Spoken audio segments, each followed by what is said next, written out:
Donc l'idée de cette conférence, c'était de partager mes expériences depuis 22 ans, où j'accompagne des sociétés, des entreprises. Soit j'ai été salarié, soit j'ai fait du conseil. L'idée de cette première slide, c'est un peu de présenter mon parcours professionnel. Alors il y a Evatech. Evatech, c'était en 98-2000 et c'était une société qui m'a permis de réaliser les premiers sites internet comme GoVoyage. Donc c'est pour ça que j'ai mis GoVoyage. Donc on a créé des modules de vente aux enchères, de billets d'avion. C'était les premiers tunnels de paiement. Ensuite, j'ai travaillé pour le Petit Futé où j'ai développé énormément la première plateforme Firefox, qui était une plateforme qui permettait de mettre du contenu en ligne. J'ai aussi notamment travaillé pour, je ne vais pas passer en revue toutes mes expériences, mais celles qui sont liées au digital, je vais les souligner un peu plus. Notamment, il y a Atlantico. Atlantico, c'est un site d'information qui à l'époque faisait 5 millions de visiteurs uniques et qui est un site internet, un site d'information. Et là-dessus, j'étais l'éditeur. Donc l'éditeur, j'étais en charge des revenus, du marketing. Donc je vais évoquer un moment l'exemple. On était sur le marché de l'information et aujourd'hui, le marché de l'information fonctionne beaucoup avec les abonnements. Plus récemment, j'ai intégré les équipes de Viva Technologies. Donc pour ceux qui ne connaissent pas Viva Technologies, c'est un très gros événement qui a lieu à Paris, qui est un événement international qui connecte les startups avec les grands groupes. L'idée de connecter les startups avec les grands groupes, c'est d'aider les grands groupes à se digitaliser et d'aider les startups à accélérer leur business.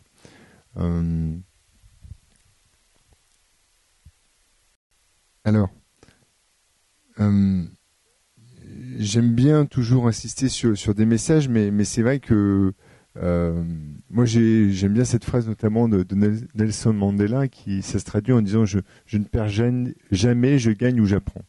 Et c'est vrai que au fond, en prenant les choses de façon très philosophique, si on arrive à tirer les bonnes conclusions de ces mauvaises expériences, on ne fait qu'apprendre. Et donc l'objectif, c'est vraiment de ne pas reproduire les erreurs. Alors, je voulais quand même m'arrêter sur la définition de start-up et illustrer cette première présentation. Donc une start-up, c'est une jeune pousse, c'est une société qui démarre. C'est la définition de Wikipédia que j'ai reprise. Et j'ai voulu illustrer avec Yahoo et Google, qui ont commencé toutes les deux comme start-up, pour montrer combien il était important d'avoir des conseils. Excusez-moi, c'est mon ordinateur qui me donne l'heure. Et donc, comment en fait ces deux start-up ont évolué avec des mauvais virages. En tout cas, Google a bien évolué, mais pas Yahoo. Alors, vous êtes en 95. Yahoo était, et même autour des années 2001, Yahoo était plus puissant que Google. Aujourd'hui, alors ils sont partis sur deux technologies différentes. Google est parti beaucoup plus sur les algorithmes, sur quelque chose de beaucoup plus technologique, alors que Yahoo est resté un annuaire. Tout ça pour montrer que les conseils sont utiles à prendre en compte. En tout cas, on peut voir qu'on peut planter au bout de plusieurs années une start-up, une grosse entreprise, parce qu'on n'a pas pris tout en compte. Voilà, c'était vraiment l'idée de cette slide. Alors, s'il n'y avait qu'un seul conseil à retenir, c'est le premier. C'est une idée ne vaut rien sans l'exécution. C'est vraiment important de souligner ça. Moi, j'ai pu le voir dans tous les projets qu'on a mis en place et ceux qui sont programmateurs ou développeurs dans cette pièce le savent. Il y a l'idée, mais il y a la réalisation qui est centrale. Alors, et c'est 10%. 10%, c'est accepté par tout le monde. Donc, c'est bien d'avoir une bonne idée, mais il vous faut aussi 3 autres éléments. Il faut l'équipe et il faut l'exécution. Faut pas avoir été start-upper pour savoir dans sa vie que dans une équipe, si on s'entend pas, si on communique pas, si on se comprend pas, ça ne fonctionne pas. Et aujourd'hui, c'est vraiment ce qui est tout. Et on verra le point sur les actionnaires, mais aujourd'hui, quand une start-up arrive à lever des fonds, quand une start-up arrive à se positionner pour avoir des fonds d'amorçage, ce que regardent le plus les actionnaires, c'est l'idée, l'équipe et l'exécution. C'est même parfois c'est même l'équipe. D'ailleurs, il y a un grand fonds qui s'appelle Partech, Partech qui investit dans beaucoup de startups. Généralement, c'est la seule chose qu'ils regardent. Et alors, je peux faire un parallèle avec Viva Technologies. Viva Technologies, une grande partie de notre travail consiste à sélectionner des startups pour nos partenaires. Hein. Donc, nos partenaires qui sont des grands acteurs comme BNP, comme La Poste, comme SAP, nous demandent de trouver les startups, et aussi bien des jeunes startups que des startups plus matures, pour intégrer leur lab ou pour intégrer leur programme. Et généralement, dans le processus de sélection, une des choses qui est la plus importante, c'est ils veulent savoir qui sont les équipes, qui sont les personnes derrière ces startups. Et notamment, quand on doit sourcer des startups à l'étranger, ce qu'elles font, c'est que je vais donner un exemple encore plus illustrant. Sanofi, les équipes de Sanofi avec qui on travaille, lorsqu'elles doivent sourcer, par exemple, elles veulent sélectionner une startup qui est au Mexique, elles appellent les équipes de Sanofi au Mexique et elles disent bon, est-ce que vous connaissez cette startup, est-ce que vous connaissez les équipes qui sont derrière, pour être sûr qu'on n'invite pas une startup dont on n'est pas sûr tout à fait de l'efficacité de ce qu'ils mettent en place. Donc voilà, ça c'est vraiment important. Mon deuxième conseil, il vient d'une expérience que j'ai eue avec une marque de jus de fruits. J'ai voulu quitter l'univers du digital pour montrer qu'aujourd'hui l'innovation, elle est aussi dans la food tech, elle est dans différents secteurs. Alors j'ai un ami qui s'appelle Benoît Jardin, et il y a quelques années, il y a 4 ans, il me dit mais Lionel, c'est très à la mode la santé, par la nourriture, par les boissons. Et je cultive aujourd'hui des légumes bio et j'ai décidé de faire des jus de fruits à pression à froid.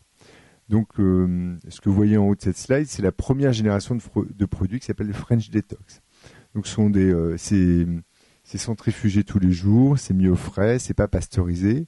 Et donc, l'idée, c'est vous avez des jus de fruits frais avec toutes les composantes de vitamines qui sont bons pour la santé.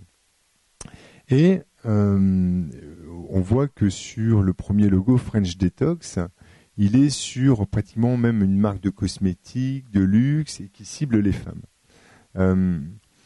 Et au fond, moi je l'ai fait. J'avais un souci avec son marché parce que je me disais, c'est quand même assez, c'est assez restrictif. C'est assez restrictif. Et en travaillant avec une agence de relations presse qui a une très bonne expertise en termes de marque, on s'est aperçu qu'en fait, il se limitait sur le marché des femmes, qui s'intéressent beaucoup plus à ce type de jus de fruits, qu'il était en train de se limiter. Et donc, de la marque French Detox, on est passé à la marque By Jardin. Je ne sais pas si c'est clair et ça vous parle, mais tout compte fait, de créer une marque comme By Jardin, ça vous offre beaucoup plus de perspectives. Tout compte fait, le jus de fruits peut être consommé par toute la famille. Il peut, et même en termes de marque, By Jardin peut vous permettre aussi de créer ensuite des biscuits, des fromages. Alors que si on y réfléchit, si on avait gardé la marque French Detox, quand vous devez parler de yaourt French Detox, ça ne fonctionne pas tellement. Alors que By Jardin vous permet d'avoir une extension de marque beaucoup plus importante. Donc c'est quand même important de réfléchir à son marché et de ne pas se limiter. Alors, justement, ça en vient à ma troisième slide et mon troisième conseil, qui est une bonne transition par rapport à ce que je disais avant, c'est que il faut être dans le test and learn. Ça, c'est quelque chose qu'on entend régulièrement. Et notamment, cet ami, je reviens un peu sur les jus de fruits, French Detox, il était il m'a parlé de ses produits et il y a un moment, en fait, on n'est pas toujours la bonne personne pour savoir parce qu'on a la tête dans le guidon et donc il faut absolument pas hésiter à confronter son produit. Alors j'ai voulu mettre plusieurs conseils à l'intérieur. Donc, rencontrer et cataloguer les experts des secteurs, des produits pour améliorer votre idée. Moi, c'est ce que j'ai fait avec le produit French Detox. J'en ai parlé à une amie donc, qui a une agence de relations presse et qui notamment a l'habitude des produits de consommation comme les jus de fruits, les biscuits. Et puis elle, tout de suite, elle y a vu quelque chose qui ne fonctionnait pas. Ensuite, donc c'est ce que j'ai dit, exposer ses idées, confronter ses arguments avec les experts, les clients potentiels. C'est ce qu'on a fait. Et donc, on a présenté le produit régulièrement à des groupes de femmes, à des groupes d'hommes. Et petit à petit, on s'est fait à une conclusion que, bien sûr, il fallait avoir un produit qui rassemble beaucoup plus. Quand je dis repérer les influenceurs qui donnent du sens à votre produit pour confirmer des intuitions, ça c'est important. Et je peux prendre un exemple important. On connaît tous autour de nous des gens qui ont une expertise, et ils influencent. Par exemple, on le voit bien sur les réseaux sociaux. Si vous êtes sensible à ce que consomme votre star favorite ou alors votre homme politique favori ou votre actrice favorite, il y a un mimétisme, en tout cas il y a des choses qui vous intéressent. Donc l'idée c'est quand vous devez aussi annoncer un produit, il est bien de se rapprocher des influenceurs. Par exemple, si on en revient aujourd'hui sur le sujet de ce produit des jus de fruits French Detox et by Jardin, nous on en a profité pour présenter le produit à des chefs. On a été voir, en fait on a fait le tour de toutes les tables parisiennes et on a présenté le produit. En plus de ça, ça avait quand même un avantage, c'est que ça devenait aussi des clients. Donc on a fait l'atelier Rebluchon et donc à chaque fois on avait une perception qui était vraiment très très intéressante. Et il faut oser contacter les influenceurs pour tester le produit. Aujourd'hui, et ça j'insiste sur ce point, quand vous avez une bonne idée et que vous avez de la bonne volonté, que vous faites bien les choses, les gens vous écoutent. Ils vous écoutent parce qu'on sait aujourd'hui que pour innover, tout le monde a besoin d'innover. Le fournisseur avec ses clients, il a besoin de proposer des nouveaux produits. Donc on est vraiment quand même aujourd'hui dans une société au XXIe siècle où on est extrêmement sensible à ça. Alors bien sûr, vous tomberez toujours sur des personnes qui n'ont pas envie de vous rencontrer, qui n'ont pas envie de vous écouter, mais globalement, mon expérience me montre qu'il y a de l'appétence, parce qu'il y a plein d'exemples qui sont diffusés régulièrement dans les médias où on montre qu'il faut s'intéresser et qu'il faut être à l'écoute de l'innovation. Voilà. Donc, et je rajouterai un dernier point sur les influenceurs. Les influenceurs peuvent devenir vos meilleurs ambassadeurs. Et ça, c'est important en termes de stratégie, d'avoir des personnes qui relaient soit votre savoir-faire ou la qualité de vos produits. Mais c'est quelque chose aussi pragmatique et simple que lorsqu'il y a 2 boulangers dans un village, il y a ceux qui...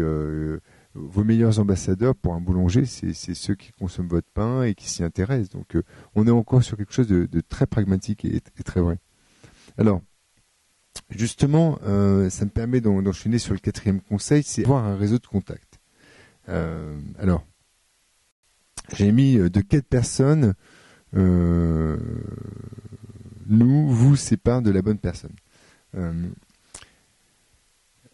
En fait, je ne sais pas si est-ce qu'il y a une notion, on parle de networking, on parle de réseau, parfois ça peut avoir une dimension, en tout cas, ça dépend de quel milieu on vient ou dans quel milieu on a évolué, mais ça peut avoir parfois une connotation péjorative.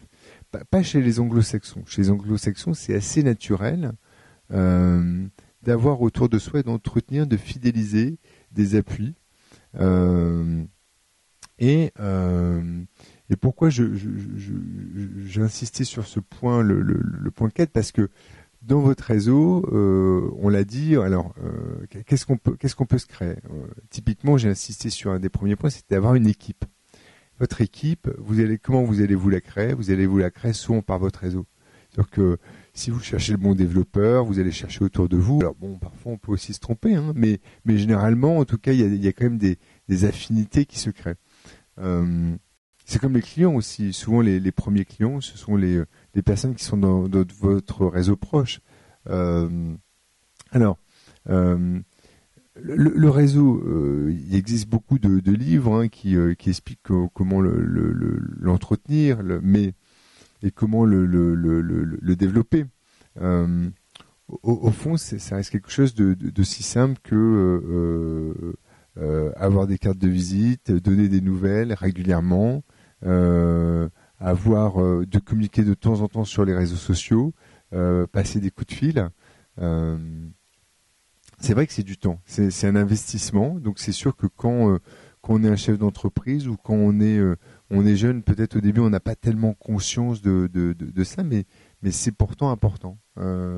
C'est pourtant important de garder contact. Alors, ce que je voulais dire aussi au début, c'est on peut avoir le sentiment parfois que vouloir avoir du réseau, avoir un réseau de contact, c'est être intéressé.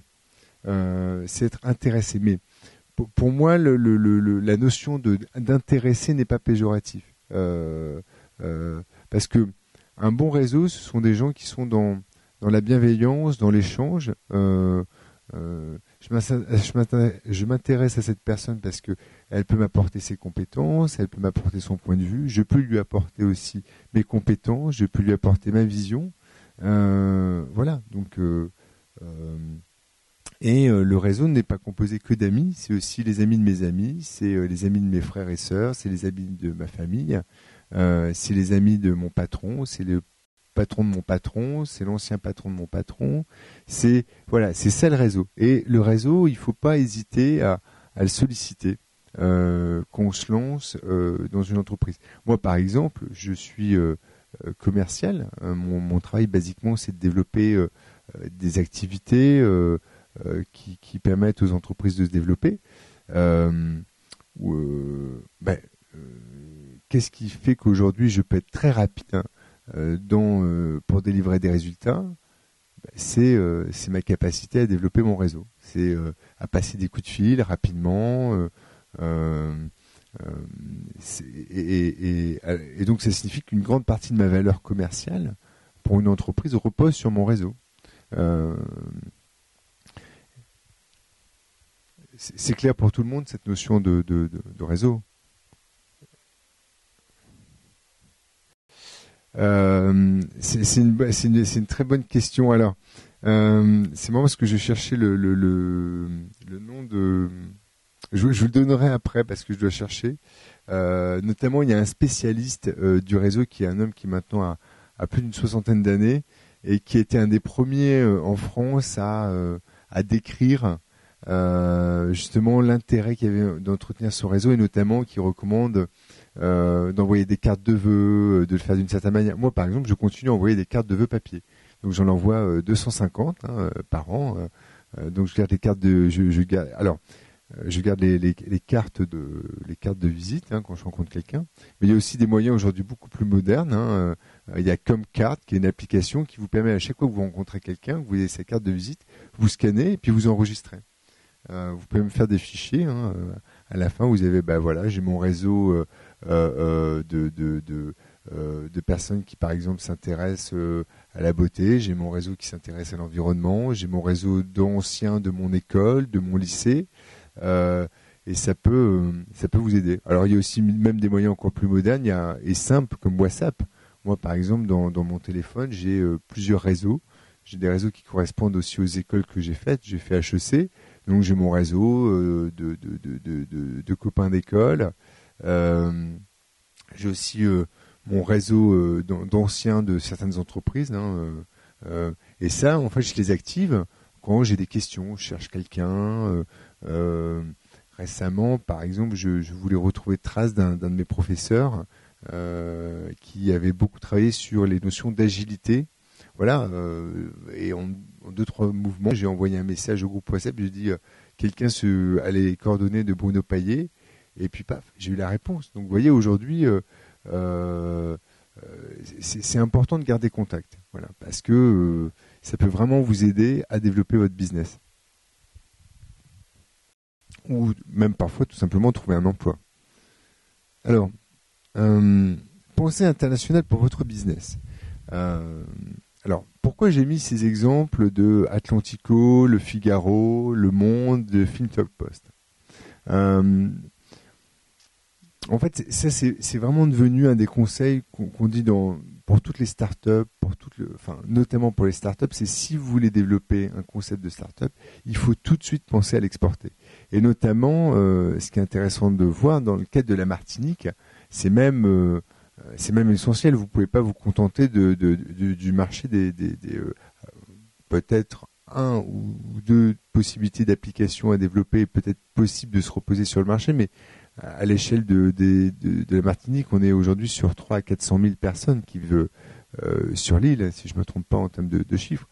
Donc ça signifie que aujourd'hui, il faut réfléchir Caraïbes. D'où tout à l'heure dans ma conférence précédente, le fait d'insister sur il faut parler anglais. Il faut vraiment prendre l'habitude d'être ouvert à l'autre. Alors, de quelle façon ça s'illustre, le marché des abonnements? Vous voyez par exemple Atlantico, on était sur le marché francophone, le marché. Alors déjà, il y a même une évolution aujourd'hui dans les journaux et les abonnements. C'est qu'autrefois les journaux les médias ne pensaient que marché de l'information que pour la France. Or, il y a quand même une tendance de fond à ce qu'aujourd'hui, même les grands journaux pensent au marché francophone. Donc, par exemple, Le Monde comme Le Figaro, aujourd'hui, ne réfléchissent plus leur marché uniquement sur la métropole et l'outre-mer, mais vraiment se disent Le Monde comme Le Figaro va à la conquête du marché africain francophone, du Maghreb, parce qu'ils savent que c'est la seule façon de pouvoir développer leur business model. Notamment, il faut souligner que lorsque vous développez des plateformes, ça coûte extrêmement cher en argent. Donc il faut amortir les coûts, et donc il faut élargir son marché. Donc pensée internationale, c'est vraiment vraiment très important. Notamment, c'est ce que je vous disais dans ce point. Il y a cet enjeu d'amortir les plateformes, d'amortir les investissements technologiques. Alors, je vais donner l'exemple. Quand j'ai écrit cette slide, j'ai pensé à un exemple pour moi qui était le plus illustrant, c'est que lorsque j'étais chez Atlantico, on avait un site internet qui faisait 5 millions de pages vues par mois. 5 millions de visiteurs uniques par mois, et on faisait 30 millions de pages uniques. Alors, pour ceux qui ne connaissent pas, 5 millions de visiteurs uniques par mois, ça signifie que lorsque vous venez 5 fois sur un site, vous êtes comptabilisé qu'une seule fois. On ne prend que les personnes qui viennent. Voilà. Vous pouvez venir 100 fois dans le mois sur votre site, on dira voilà, il n'y a qu'un seul visiteur unique. Et par contre, le nombre de pages, c'est le nombre de pages que vous avez consommées. Alors, c'est important de parler de cet exemple parce que notre chiffre d'affaires publicitaire, grosso modo, c'était 1 million d'euros par an. Donc, on faisait 1 million d'euros par an de chiffre d'affaires publicitaire. Vous imaginez bien que si vous devez développer un site internet, une plateforme internet qui doit vous rapporter de l'argent via les abonnements ou via la publicité, ce site internet ne peut pas vous coûter 2 millions. Parce qu'en fait, il y a un niveau d'obsolescence. Sans cesse, il faut réinvestir dans la plateforme. Moi, par exemple, le site internet Atlantico, il y a un moment, il était un peu déconnecté du business model. C'était pas de ma faute, mais la plateforme coûtait à développer et à créer extrêmement cher. On était pratiquement, en réalité, la nouvelle version du site coûtait 1 million d'euros à développer, et on faisait 1 million d'euros de chiffre d'affaires en recettes. Donc c'était pas le bon business model, et ça s'est révélé être vrai. En fait, des sites d'information comme BFM lorsqu'ils créent une plateforme, lorsqu'ils doivent investir dans une plateforme, généralement, ils veulent que les revenus dégagés de la plateforme permettent de couvrir, que ce soit fait en 3 mois. C'est-à-dire que la plateforme à développer coûte 1 million d'euros, il faut qu'en 3 mois, on ait fait 1 million d'euros de chiffre d'affaires pour pouvoir amortir. Et ça, c'est quand même important d'avoir ce type de logique. Alors, c'est ce que j'aimais bien dans cette slide, c'est que il faut vraiment se dire, mais combien je vais gagner d'argent pour vivre. Alors, bien sûr, il y a des logiques dans lesquelles, au début, il y a des fonds d'amorçage, il y a des investisseurs qui vous aident, mais il faut quand même avoir ça en tête. Parfois, pour développer un business, il ne faut pas avoir une... vous n'avez pas besoin d'une Ferrari. Peut-être vous avez juste besoin d'avoir une bonne de chevaux qui vous permet tout simplement de faire le travail. Donc, il faut faire très attention. Et c'était notamment le cas avec Atlantico, c'est que il y avait trop de fonctionnalités, il y avait trop de développement.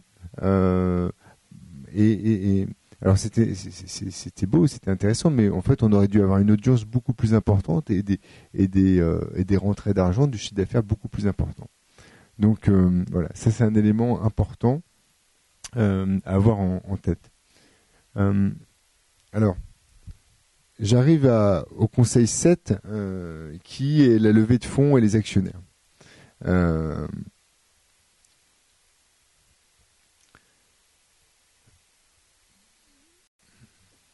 Alors, la levée de fonds est un processus complexe qui consiste à faire appel aux investisseurs extérieurs pour qu'ils apportent les fonds nécessaires au démarrage, lancement ou développement de l'entreprise.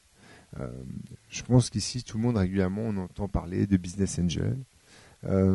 Pourquoi j'ai voulu faire un conseil spécifique sur les actionnaire,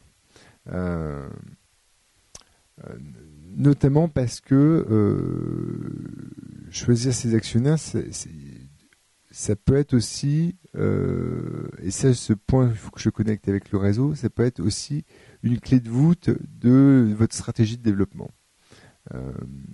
Alors, je ne l'ai peut-être pas suffisamment illustré dans cette slide, mais aujourd'hui, je travaille sur le développement d'une start-up qui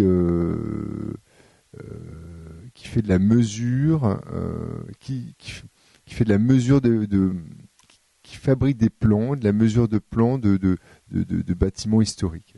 Donc en fait, on passe avec des scans et donc on est capable d'avoir les plans du château de Versailles, du Louvre, du Mont-Saint-Michel. Donc en fait, on a une technologie où on fait de l'emmagasinage de plans, mais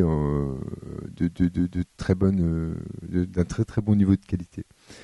Pourquoi je prends cet exemple? Parce que on a besoin aujourd'hui de développer des nouveaux business basés sur cette technologie. Or, les actionnaires, quand vous les choisissez bien, ils peuvent être aussi des actionnaires qui vous amènent vers des marchés, qui vous amènent vers des réseaux, vers des connexions. Et donc ça, c'est important de se dire qu'on peut ne pas avoir... et d'ailleurs, c'est souvent ce que je ne recommande pas, d'avoir que des actionnaires qui sont... ce qu'on dit en anglais, c'est sleeping shareholder, c'est des actionnaires qui dorment. Au contraire, je pense que parfois, il vaut mieux commencer par des actionnaires, des mecs qui mettent au pot de votre entreprise, où ils peuvent vous donner des retours d'expérience. Ils peuvent vous faire partager comment ils voient évoluer votre business model, comment ils ont une perception client. Donc ça, c'est vraiment important de faire attention à qui vous allez choisir comme actionnaire.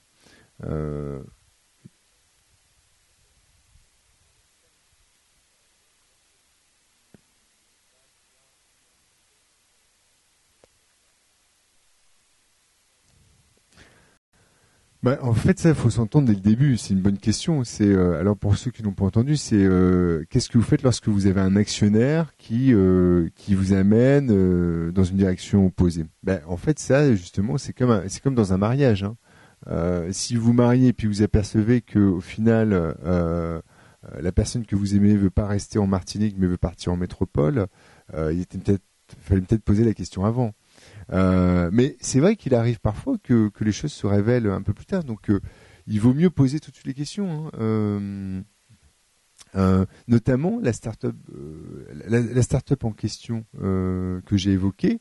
Le fondateur, en fait, a créé cette technologie il y a 25 ans et il n'a pas arrêté de la développer. Et aujourd'hui, en fait, il veut créer un spin-off basé sur sa société. Et ce qui aujourd'hui a fait qu'il n'a pas développé la startup, c'est la peur de l'actionnaire. Donc en fait, il me dit, mais moi, si je ne rencontre pas quelqu'un qui est passionné, qui s'intéresse à mon métier, qui comprend dans la logique dans laquelle je suis, voilà, je préfère à la rigueur vendre ma société, fermer la boutique ou voilà. Donc c'est vrai que ça fait peur, hein, parce que c'est en effet c'est comme un mariage, hein. Donc euh, alors après bon, il y a plein d'exemples, hein, où on peut s'en tirer, mais c'est voilà, c'est comme les associations, hein. Il y a des associations qui fonctionnent très très bien, puis il y en a d'autres. Après, il faut trouver une solution pour pouvoir tirer son épingle du jeu. Donc, alors, justement, c'est mon 8e conseil. Alors, pour les programmateurs, les développeurs de cette salle, ça vous parle.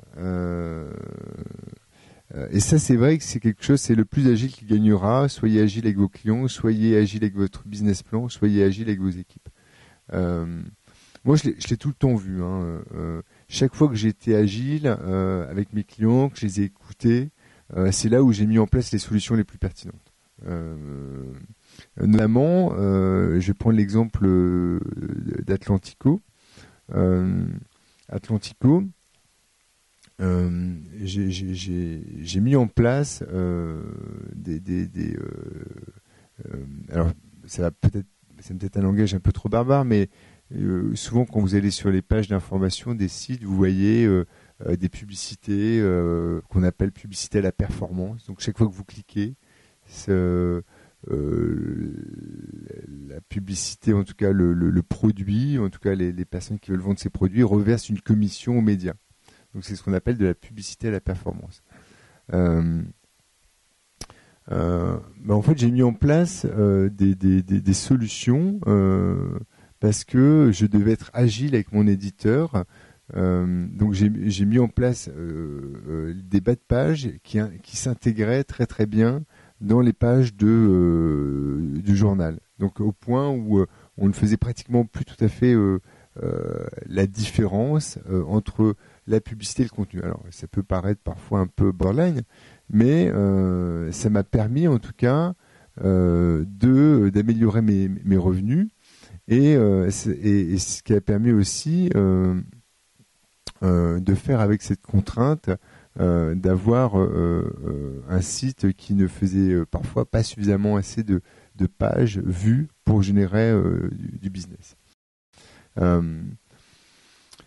Quand on dit soyez agile avec votre business plan, c'est que généralement on écrit un business plan et l'idée, alors bien sûr, dans l'idéal, on voudrait tous suivre le business plan en se disant, bah voilà, il est écrit, je vais le suivre. Mais on sait bien que dans la vie, il y a plein de choses imprévisibles.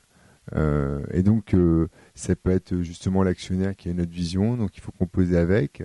Ça peut être le marché qui évolue différemment, qui évolue beaucoup plus rapidement. Et donc, il faut cultiver vraiment. Et moi, c'est vraiment quelque chose que j'essaye de faire quand j'ai l'impression d'être contraint ou d'être l'impression d'être dans une mauvaise énergie. Il me dit ah non, mais il faut que j'accepte, il faut que je trouve une autre solution. Voilà, c'est quelque chose que j'essaye de cultiver. C'est cette agilité intellectuelle voilà. Et j'ai rajouté écouter vos intuitions parce que au fond, alors je sais pas si moi par exemple c'est quelque chose que je ressens énormément, mais les intuitions j'écoute beaucoup en fait cette petite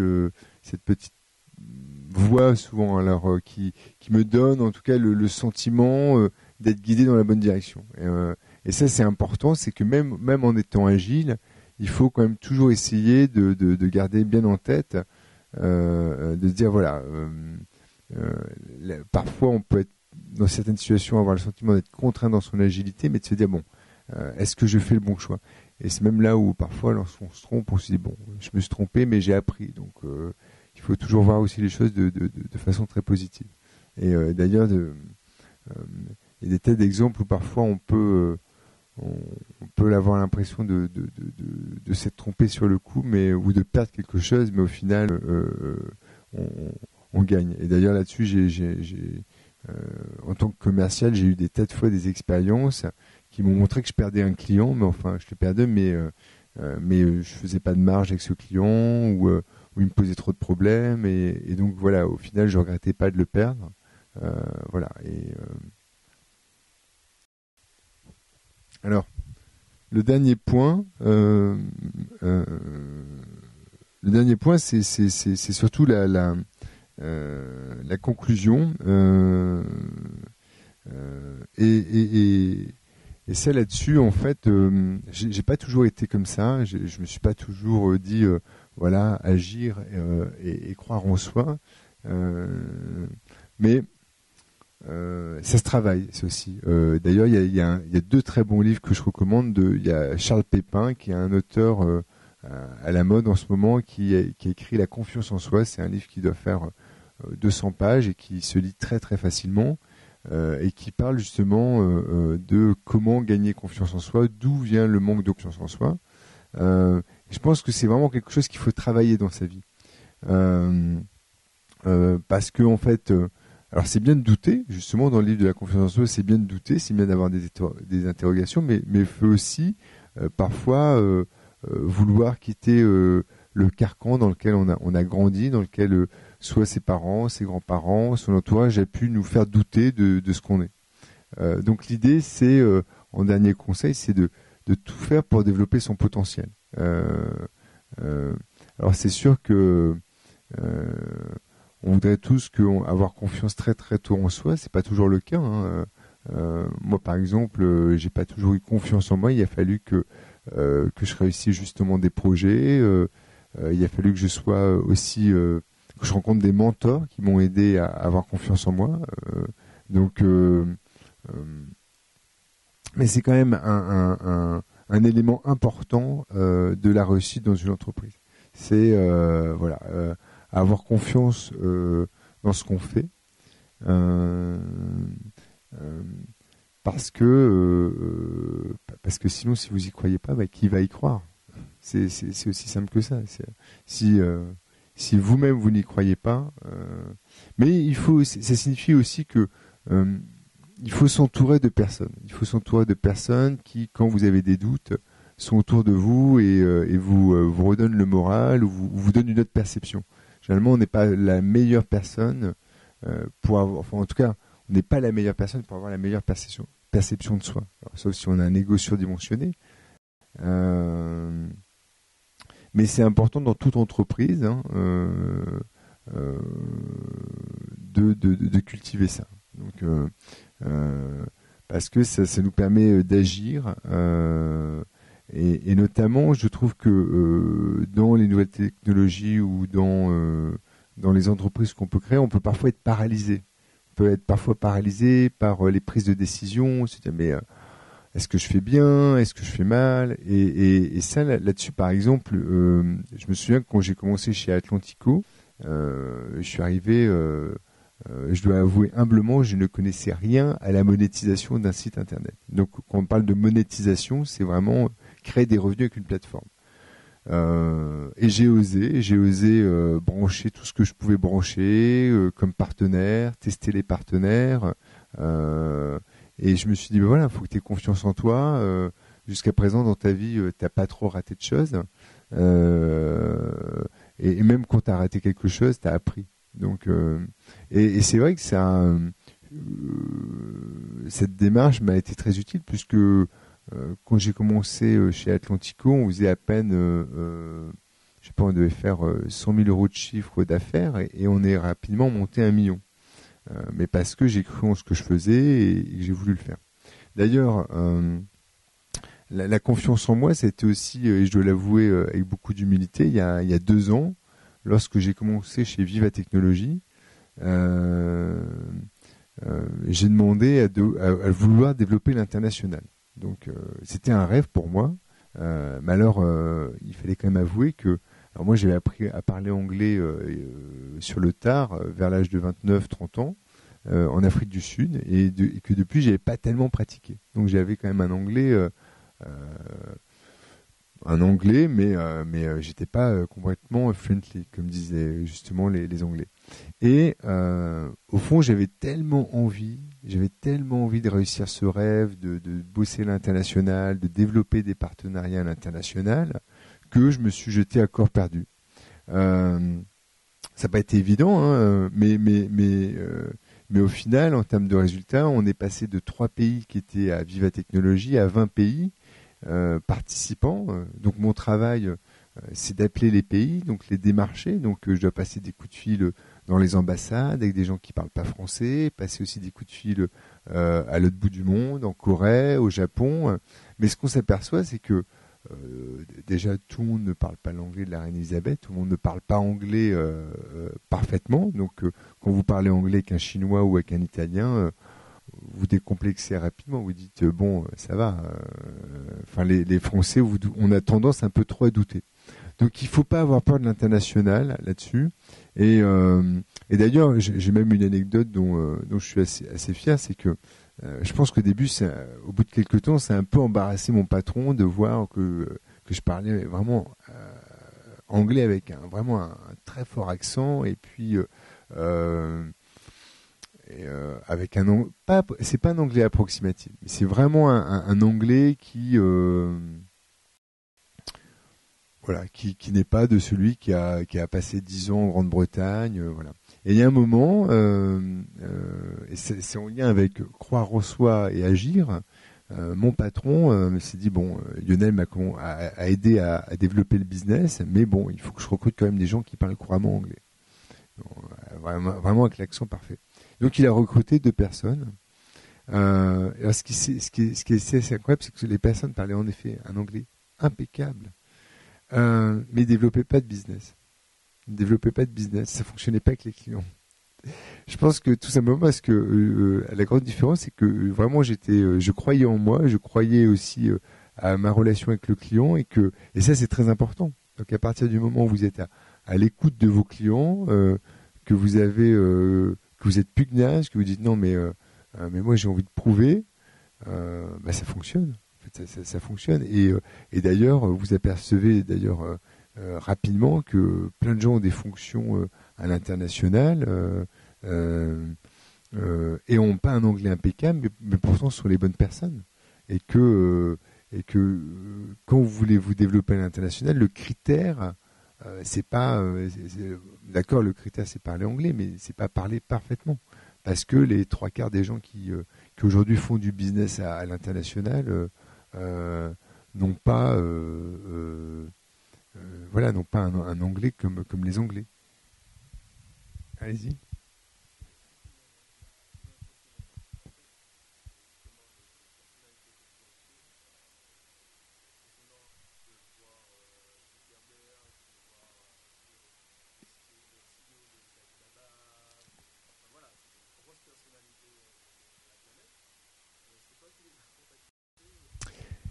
Pas tout le temps, mais récemment, c'est une bonne question. Donc la question c'était quand on va à Viva Technologie. Non, non, non, il est pas dans il est pas dans mon réseau directement. Mais par contre, il y aura à la prochaine édition du Viva Technologie, il y aura Andy Jassy. Donc Andy Jassy, c'est le CEO d'AWS, d'Amazon. Voilà. Donc c'est une personnalité, hein. Euh, Mais justement, bah, c'est en travaillant avec les équipes, notamment les équipes d'abord en France, puis en Europe, puis aux États-Unis, qu'on fait venir. Et c'est là que on s'aperçoit que voilà, les Américains font aussi l'effort de travailler avec des Français, des étrangers, et qu'ils savent que bah voilà, leur qualité première, c'est pas de parler anglais avec un accent parfait, mais par contre, ils ont des idées, ils ont de l'envie, et voilà, et donc ça fonctionne. Et non, non, mais en tout cas, c'est vrai que toi qui es venu au salon Viva Technologie, il y a beaucoup de personnalités très connues, des stars qui viennent, et c'est vrai que ça a été développé. On a pris les contacts avec l'onglet qu'on avait. Donc en fait, on a juste cru dans le projet. Donc et d'ailleurs, il faut se dire qu'à une époque, il y a encore 20, 30 ans ou 40 ans, beaucoup de gens, c'était des commerciaux se sont développés dans le business sans avoir appris l'anglais correctement à l'école et, et ont permis de développer des business uniquement parce qu'ils croyaient en eux, parce qu'ils croyaient dans le produit. Donc voilà, c'est ça le vrai moteur. Moi, je trouve que voilà, dans les deux conseils que j'aurais envie de vraiment de garder en tête, c'est voilà, il y a l'exécution qui est importante, et puis c'est vraiment la confiance en soi. Euh, et quel que soit, si parfois on n'a pas l'impression que les compétences sont tout à fait au bon niveau. Vous savez tous, vous qui êtes programmateur en face de moi, que c'est plus on programme, plus on s'améliore, plus on comprend. Donc voilà, et il y a un moment, le moteur, c'est encore une fois, c'est de se dire non, mais je vais apprendre, je crois en moi, je suis capable de le faire. Voilà. Euh, vous savez, moi je suis dyslexique, donc je ne sais pas si ça vous parle, la dyslexie, mais la dyslexie, c'est 15% de la population est dyslexique, donc on a la nature a fabriqué 15% de la population avec un cerveau qui fonctionne autrement. Donc pour simplifier, le cerveau gauche fonctionne à la place du droit et le droit fonctionne à la place du gauche. Donc ce qui fait que parfois chez certains cas de dyslexique, on met beaucoup plus de temps à comprendre, à apprendre, à lire. Il y a beaucoup de troubles du langage. Moi-même, j'ai passé les 10 premières années de ma vie chez l'orthophoniste pour apprendre à articuler, pour apprendre à parler. Enfin, c'était compliqué. Euh, et donc, d'ailleurs, pour pousser un peu aussi comment fonctionne les dyslexiques, c'est que la plupart des individus apprennent par capitalisation, alors que les dyslexiques apprennent par compensation. C'est comme si on devait compenser notre handicap. Donc on passe notre temps à compenser. Mais en fait, vous en faites une force. C'est-à-dire qu'au fond, il y a un moment, il y a un automatisme, il y a dans le cerveau, il y a quelque chose qui fait que ce qui était compliqué ne l'est plus parce que le cerveau a réussi à déjouer le piège, ou en tout cas à trouver une béquille. Voilà. Donc ça, pourquoi je voulais souligner aussi cet exemple qui m'est propre, c'est que encore une fois, si je n'avais pas cultivé cette confiance en moi, de me dire mais non, mais j'y suis capable à force de travail, voilà. Voilà pour mes éléments de recommandation de ma vie professionnelle et de mes expériences avec les startups, les entreprises. Voilà. Des questions? Bon, allez-y.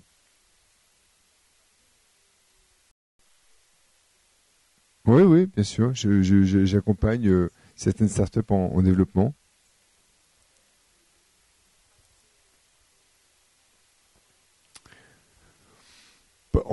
Sous quels critères je peux choisir d'accompagner une startup? Généralement, c'est encore une fois, c'est l'idée et la personne. En fait, voilà, c'est le critère, c'est de rencontrer quelqu'un qui vous parle, avec qui voilà, vous dites tiens, mais l'idée est intéressante, elle est pertinente, elle correspond à un besoin du marché. Voilà, donc euh, c'est des critères aussi simples que ça. Moi, généralement, chaque fois que j'accompagne une startup, c'est ce que les deux, le produit et la personne me plaisent. C'est sûr qu'à partir du moment où, si vous accrochez pas avec la personne, vous dites bon, je vais passer du temps avec elle.